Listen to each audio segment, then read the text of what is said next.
Manila, a new world in what was once the island jungle of the Philippines. Named for King Philip of Spain in 1521, the new republic has 24 million people, 2.5 million in Manila. Mostly Christian, they are fun-loving, optimistic, loyal, sentimental, and socially gracious. The destruction of Manila in World War II led to a far greater city. Now the bustling metropolis hums with the vibrating tempo of progress. One reason, some visitors say, is the Oriental melting pot here, the mixing of ingenuity and ambition.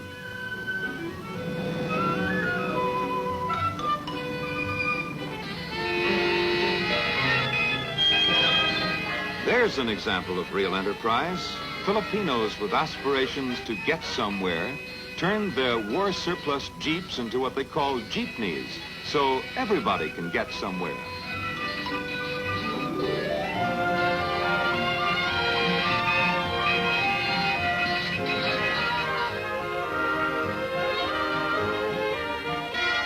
The Filipinos need few reminders of the past. The future is their concern as they push the ruins aside to make way for a brand new country.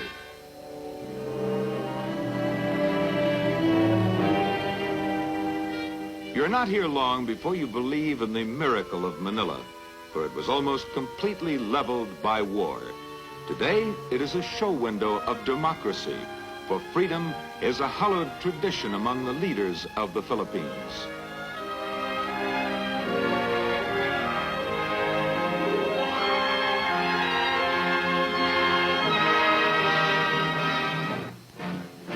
A fascinating side trip is to nearby Baguio, where the National Military Academy trains leaders to help guard their newly founded republic.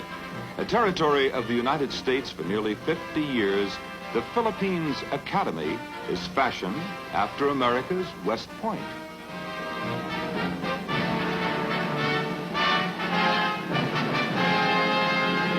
Another excursion off the beaten path is a visit to Zamboanga, an old town of Muslim influence where a 17th century Spanish outpost was occupied by the Americans in 1899.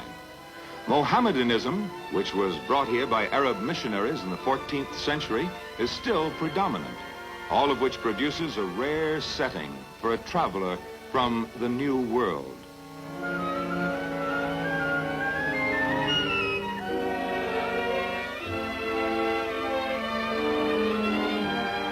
The scene at sea is also unique as they sail the gentle waters in bright-colored vintas. The Muslim people here are like other Filipinos. Theirs is a different culture.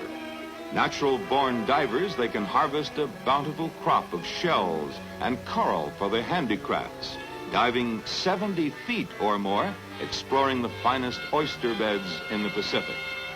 Formerly notorious for pirating in the Sulu and China seas, their fondness for artistic and colorful things led them to skills with precious metals and stones. Once one of the most warlike people in the world, they never came to terms with any of the occupying nations.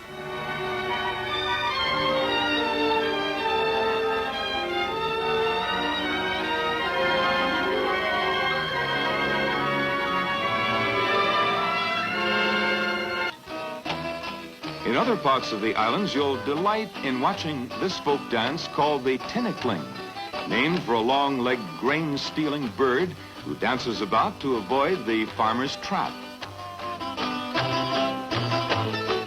It's a combination dance and sport to keep your toes from getting smacked by the clacking bamboo poles.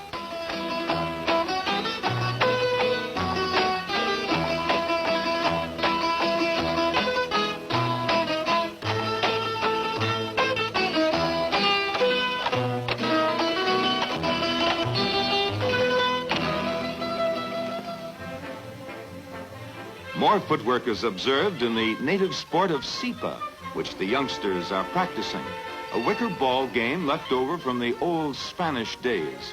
Sipa is the Philippine word for kick. The fundamental shots are easy to master, but the expert's fancy footwork is unique. Scoring is up to 21, like volleyball or ping pong, but that's the last resemblance to any other sport. The champions have a wide repertoire of shots: front, inside, left or right, outside, left or right, and the bottom kick that requires eyes in the back of the head.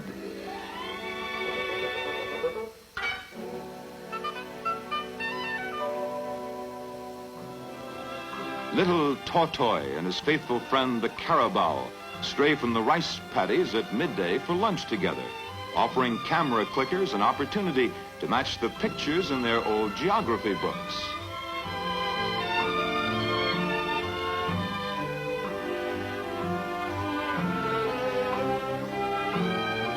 To see the age-old method of harvesting the staple of the Orient, you don't have to travel far from the cities.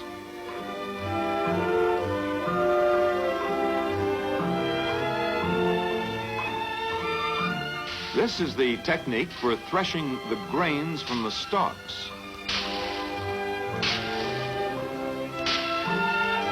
In winnowing rice, the wind separates the hulls from the kernels. The kernels fall down and the hulls fly off in the air.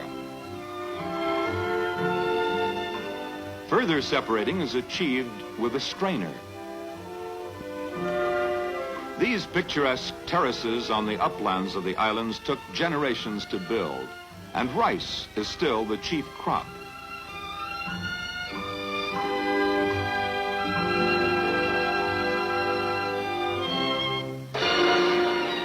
A romantic rendezvous is in the midst of the mighty Pagsanhan Falls. Above the falls, more peaceful pleasures.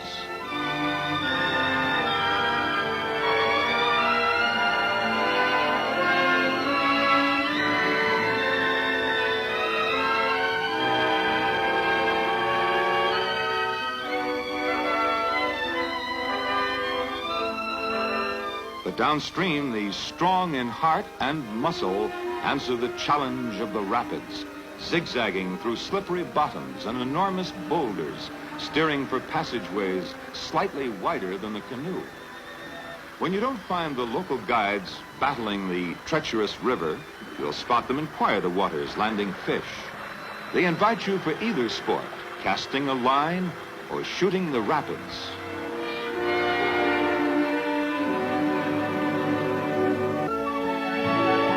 Typifying the country's progress are the modern hotels. The appearance is Western, but there is a blending with the East. It is a particularly pleasing mixture in Philippine dishes.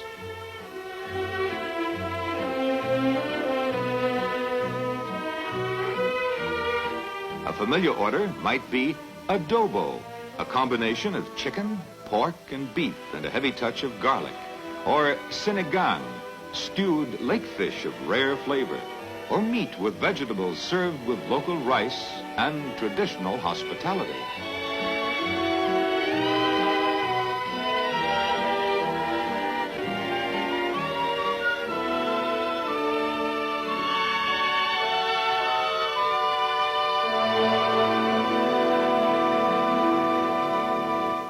Outside there is a view which reminds us of their legend, of how a giant threw a great rock into the sea and the 7,000 broken pieces became their nation.